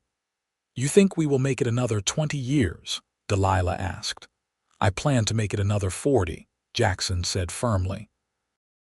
"I am not done with you yet, Delilah Zimmerman." "Good, because I am not done with you either." They walked on through the quiet New Mexico night, hand in hand as they had been since the beginning. Two people who had defied expectations and built something beautiful from the raw materials of courage, love, and an unwillingness to accept anyone else's version of who they should be. The town had said they would not last, but they had written their own story together, and it was still being written, one precious day at a time. In 1905, James married a woman he met at college, an intelligent botanist named Rachel who fit seamlessly into the family. They settled on a portion of the Zimmerman ranch, building their own house and starting their own herd. Their first child, a son they named Jackson after his grandfather, was born in 1906, making Delilah and Jackson grandparents for the first time. Holding baby Jackson, Delilah marveled at the continuation of their story into another generation. This child would grow up in a world they had helped shape, on land they had claimed and cultivated, surrounded by the love they had insisted was worth fighting for. Julia married Emma Morrison's brother Peter in 1907, a teacher like herself, and they moved to Santa Fe where educational opportunities were greater. Their letters home were full of excitement about new teaching methods and the growing importance of education in the territory, soon to become a state. Matthew remained on the ranch, content with cattle and horses and the quiet rhythms of land management. He married late, at 35, to a widow named Catherine who had 2 children of her own. Together they blended their families and continued the work of the ranch. The twins went their separate ways, as Delilah had always suspected they might. Daniel traveled throughout the West, training horses for various ranches and making a name for himself. Grace finished her legal training and opened a practice in Albuquerque, one of the first female lawyers in New Mexico. She fought for women's rights and indigenous rights, carrying forward the values her parents had instilled. Sarah's daughter Dove grew up to be a teacher like her namesakes, working on reservations to ensure Mescalero Apache children received quality education while maintaining their cultural identity. She often told people that she was honoring both her grandmother Mourning Dove and her great-aunt Delilah by fighting to make sure no child was ever excluded from learning because of who they were. As Jackson and Delilah entered their 60s, they slowed down but did not stop. Jackson could no longer do the hardest physical work, but his expertise was sought throughout the region. Delilah taught less frequently but remained involved in the school, serving on the board and mentoring young teachers. On their 30th wedding anniversary in 1914, their children organized a massive celebration. The entire family gathered at the ranch, 3 generations now, filling the house with noise and laughter and love. James brought his family, 3 children now, the oldest 15, and showing signs of wanting to be a rancher like his father and grandfather. Julia and Peter came from Santa Fe with their 4 children, bookish kids who spent the visit reading and discussing ideas. Matthew's blended family was there, settled and comfortable together. Daniel rode in from wherever he had been working, bringing stories and gifts for his nieces and nephews. Grace came from Albuquerque with her law partner, a relationship everyone understood but did not speak about openly in deference to the times. Sarah and David were there with Dove and their 2 younger children. Henry Henderson, now elderly but still sharp, attended with Martha. Mrs.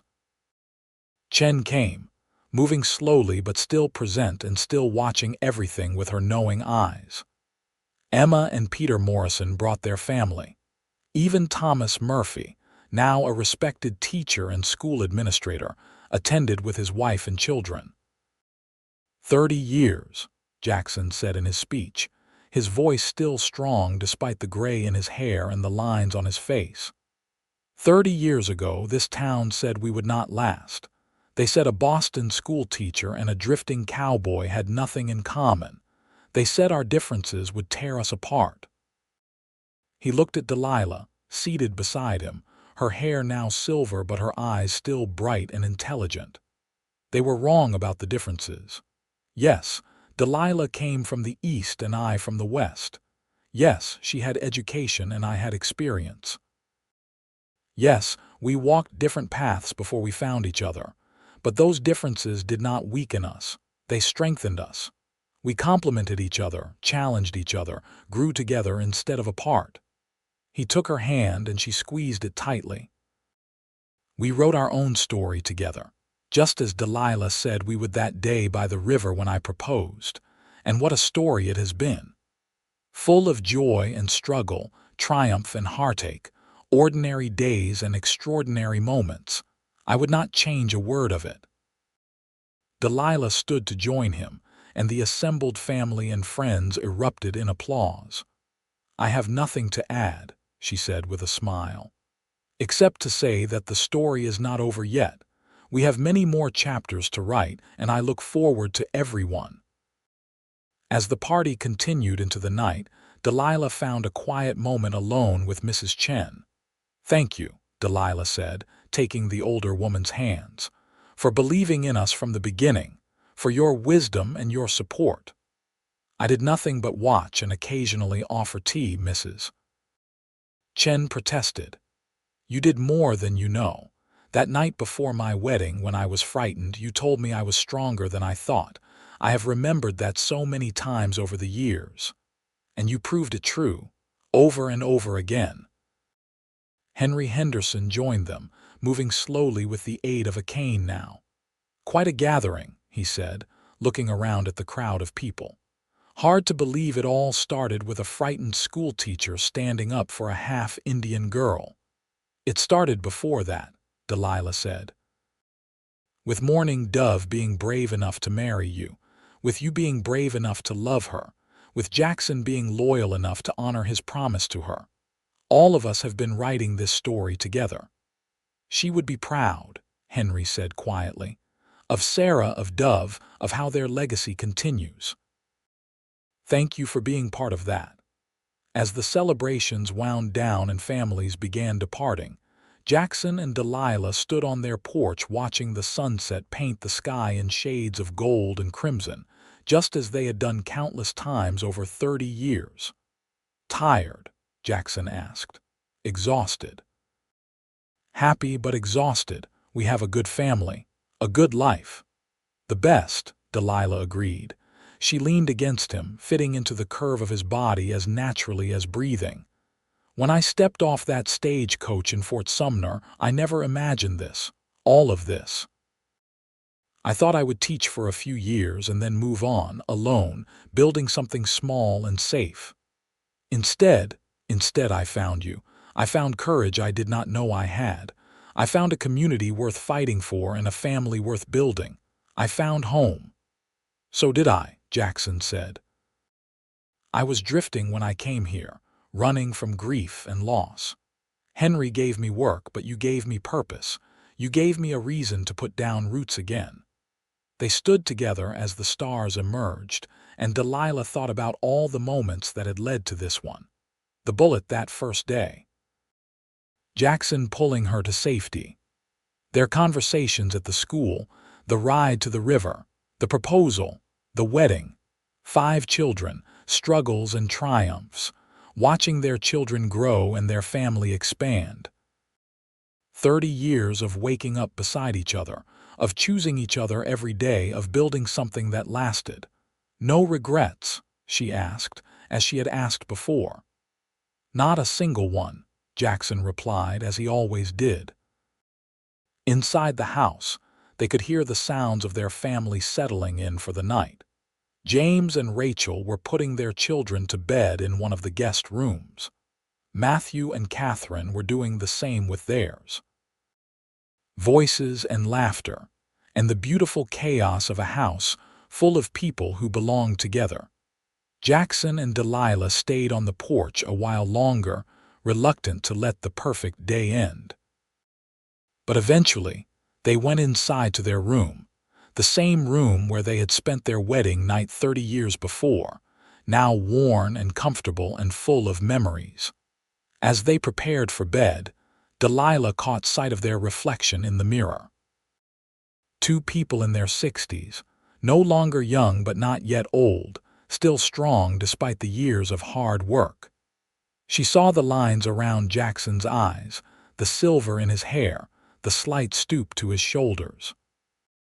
She saw her own silver hair, the softness that had come with age and children, the marks of time on her face. And she saw something else.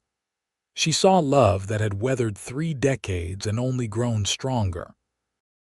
She saw partnership and respect, and the deep contentment that came from building a life with someone who knew you completely and loved you anyway. "What are you thinking?" Jackson asked, catching her watching their reflection. "That we have done well, Jackson Zimmerman. That we took a chance on love when it would have been safer to walk away, and it was worth it. Every moment has been worth it." He came to stand behind her, his arms around her waist, and they looked at their reflection together. "The town said we would not last," he said softly. "But we wrote our own story together," she finished. "And we are still writing it." "And we are still writing it," she agreed. They stood there for a long moment, 2 people who had found each other against all odds in a rough frontier town that had transformed along with them. Then they went to bed as they had done every night for 30 years, side by side, ready to wake up tomorrow and write another chapter of their story together.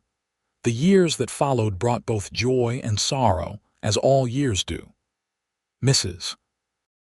Chen passed away peacefully in 1916, surrounded by friends, and the town mourned the loss of one of its finest citizens.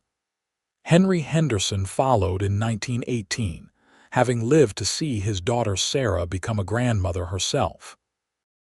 Jackson and Delilah moved into their 70s, their bodies slowing but their minds still sharp.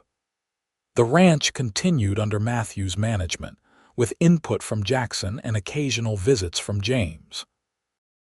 Grandchildren grew into adults and started having children of their own, making Jackson and Delilah great-grandparents. In 1921, 40 years after Delilah first arrived in Fort Sumner, the town organized a ceremony to rename the school after her. She had protested vigorously, but the decision was made without her input. The Delilah Durant Zimmerman School, Mayor Collins announced at the dedication, named for a woman who changed this town by refusing to accept its limitations, who taught us all that courage means standing up for what is right even when it is difficult, Who showed us that love transcends boundaries we create in our small minds. Delilah, now 72, stood to thank the town. Jackson, at 74, stood beside her as he had stood beside her for 4 decades. "I am honored," Delilah said simply. "Though I still maintain I was simply doing my job. Teaching children should not have been controversial." "But it was," Sarah Torres said, standing to speak. She was 61 now, her own hair gray, a grandmother several times over. "You made it controversial by insisting that all children deserved education, including me. I would not be standing here today without you, Mrs. Zimmerman. None of us would." Dove Torres, now a respected educator in her 30s, added her voice. "My great-grandmother Mourning Dove was denied many opportunities because of who she was. My grandmother Sarah nearly faced the same fate, but Delilah Zimmerman said no. She drew a line and refused to let prejudice win. That is worth remembering. That is worth honoring." The school board unveiled a plaque that would hang in the school's entrance. It read, "The Delilah Durant Zimmerman School, dedicated to the belief that every child deserves an education and every person deserves respect. May all who enter here remember that courage and love can change the world." After the ceremony, Jackson and Delilah walked slowly back to their house in town. They had moved into Fort Sumner proper 5 years earlier, when managing the ranch became too physically demanding. Matthew lived in the ranch house now with his family, though Jackson and Delilah visited frequently. "How does it feel to have a school named after you?" Jackson asked. "Strange, wonderful, slightly embarrassing." Delilah squeezed his arm as they walked.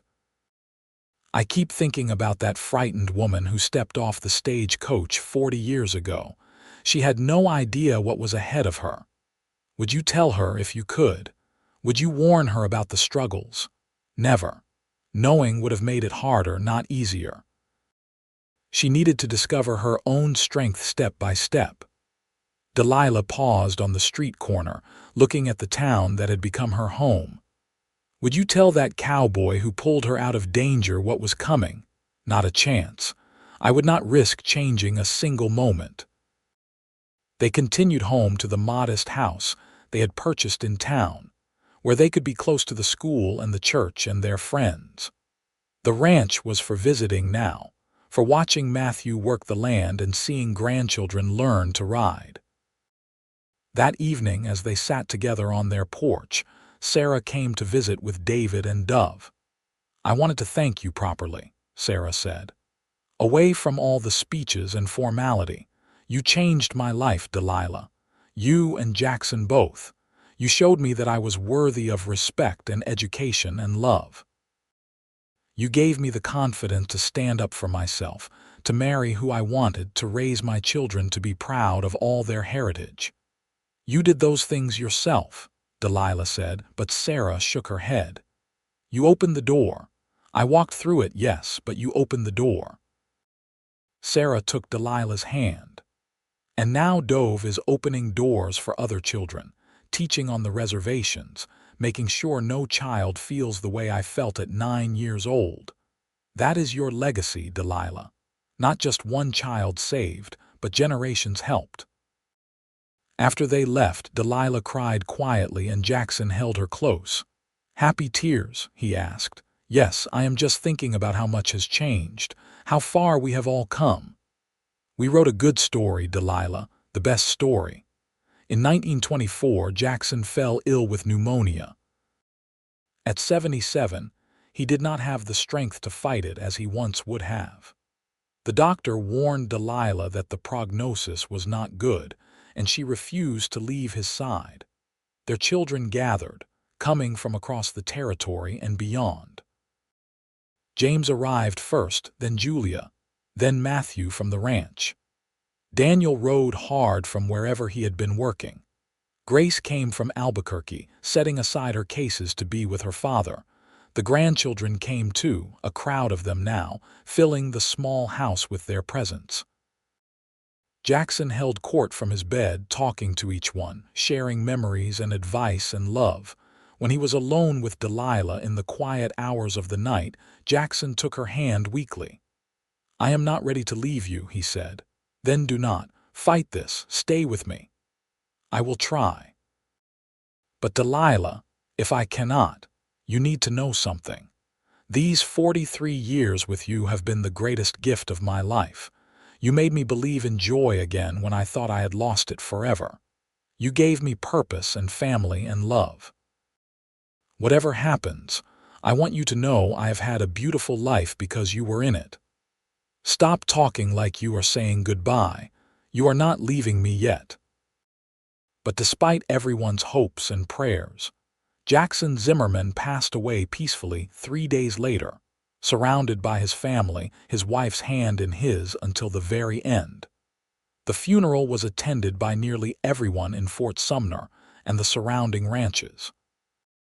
People came to honor a man who had been steady and loyal, who had worked hard and loved well, who had stood by his principles and his family through every challenge. Delilah stood straight and dry-eyed through the service, though her heart was breaking. Sarah stood on one side, Emma on the other, both women supporting their friend and mentor through the worst moment of her life. At the graveside, Delilah finally spoke. "Jackson Zimmerman was the best man I have ever known. He was kind without weakness, strong without cruelty, loyal without blindness. He saw the best in people and brought it out. He made me better than I was alone. He made all of us better." She placed a hand on the simple headstone that would mark his grave. "The town said we would not last. But we proved them wrong. 43 years of marriage, 5 children, countless grandchildren and great-grandchildren, a ranch that still thrives, and a love that will endure beyond death. That is our story. That is what we wrote together." After the funeral, Delilah returned to the empty house and finally allowed herself to grieve fully. Mrs. Chen had told her once that she had survived her husband's death by remembering he would have wanted her to be happy. Delilah clung to that wisdom now. Jackson would want her to keep living, to keep fighting, to keep being the woman he had loved. And so she did. For 6 more years, Delilah continued to teach part-time, to mentor young educators, to watch her family grow. She spent time at the ranch with Matthew, visited Julia and Peter in Santa Fe, corresponded with Grace in Albuquerque, and received letters from Daniel's various locations. James visited frequently, bringing his children and grandchildren to hear stories about their grandfather. Sarah remained one of her closest friends, and they spent countless hours together. 2 elderly women who had fought battles together and won. They talked about Morning Dove and Jackson, about the early days in Fort Sumner, about how much the world had changed and how much had stayed the same. "You never remarried," Sarah observed one afternoon in 1929. "No," Delilah said simply. "Jackson was my love story. I had it and it was beautiful and nothing else would compare. I am content with my memories and my family. That is a good way to live. It is the only way I know." In 1930, Delilah suffered a stroke. She recovered partially but was weakened. The family discussed moving her to live with one of the children, but Delilah refused. "I have lived in Fort Sumner for 49 years, she said firmly, her speech slightly slurred but her will intact. "I will die here too."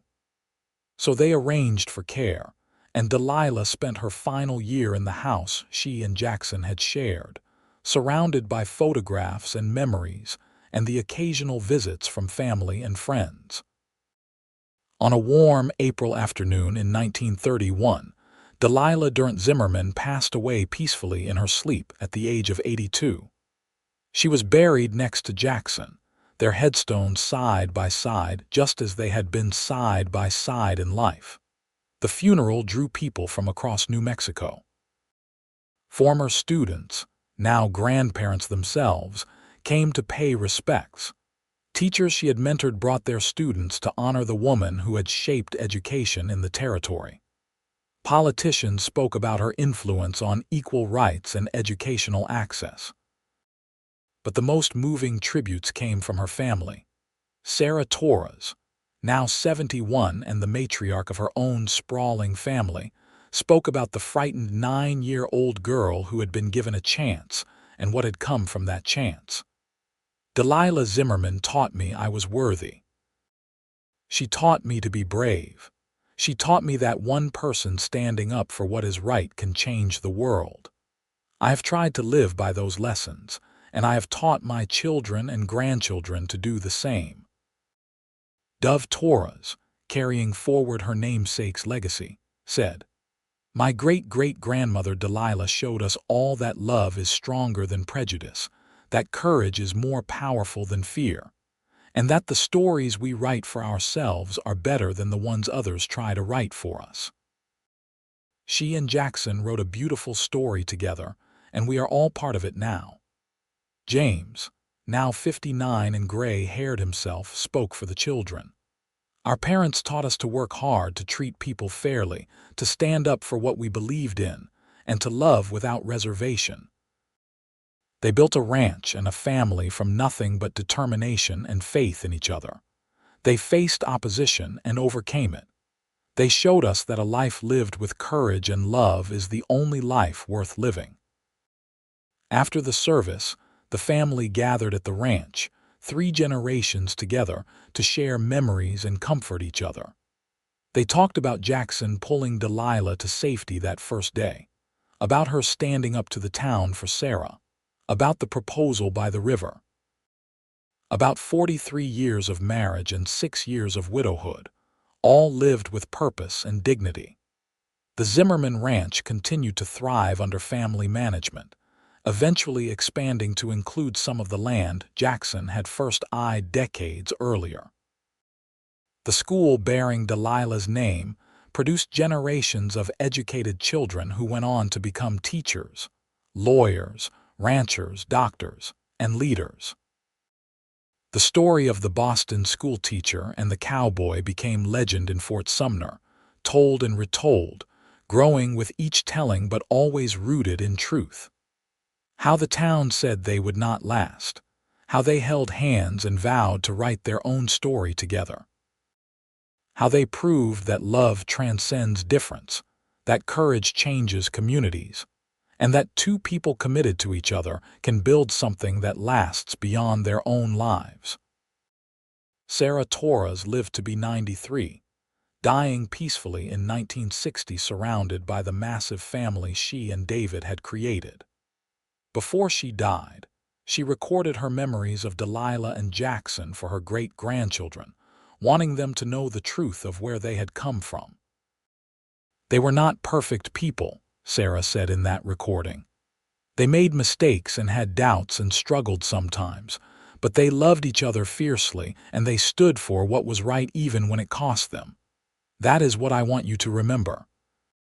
Not that they were heroes, but that they were human beings who chose courage over comfort, love over prejudice, and their own path over the one others tried to force them onto. You come from that legacy. Honor it by being brave in your own lives." The school bearing Delilah's name continued to serve Fort Sumner for decades, eventually being replaced by a larger facility in the 1970s. But the original building was preserved as a historical site, and the plaque honoring Delilah Durant Zimmerman was moved to the new school's entrance, where it remains to this day. The Zimmerman Ranch continued in family hands through the 20th century and into the 21st, adapting to changing times but maintaining the values Jackson and Delilah had established. Treat the land with respect. Treat people fairly. Stand up for what is right. Build something that lasts.